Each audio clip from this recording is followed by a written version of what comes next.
こんにちは、老後移住しましたです。今回は移住後のご近所さんとのお付き合いについてお話しします。結論からお話しすると、私たちは今のところとても良いお付き合いをさせていただいております。地方移住した方の失敗談の動画がよく出ていますが、確かにそういう失敗もあるだろうなと思います。しかし、ご近所トラブルは地方だけではなく都心部に住んでいても起こりうる問題だと思います。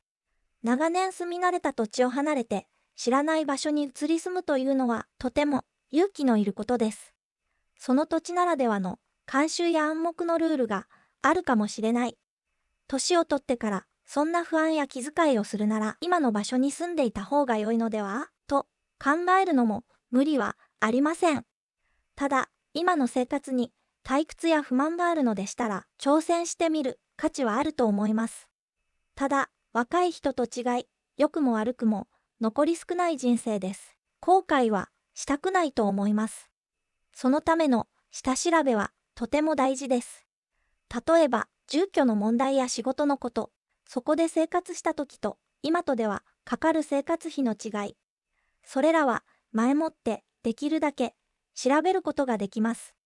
でも、住んでみないとわからないこと。その一つがご近所付き合いです。同じ町でも地域が違えば雰囲気も違います。私たちの場合は今住んでいる地域を半日くらい歩き回りました。お店に入って商品はもちろん、お店の人とお客さんの会話に聞き耳立てたりと、今思うとすごく怪しい人ですね。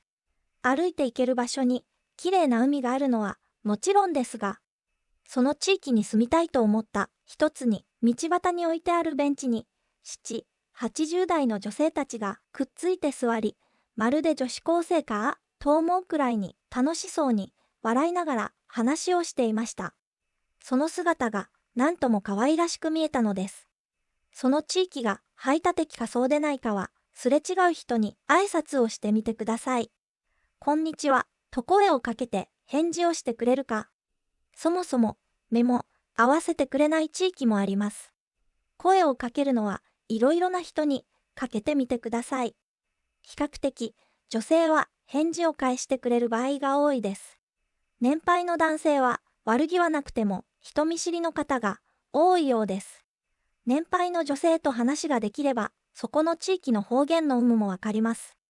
私たちが住んでいる地域の7、80代の女性は日本全国からここに嫁いできた方が多く、小さな漁港特有の排他的な雰囲気はありません。行ってみなければわからないこと。住んでみなければわからないこと。結局、わからないことだらけですが、そこに行ってみて、ここに住んでもよいかな、と思えたら、お試し移住を考えてみてください。次回は、移住にかかった費用についてお話しします。こんなことが聞きたい、など、ありましたらコメント欄にお願いします。チャンネル登録とグッドボタンをお願いいたします。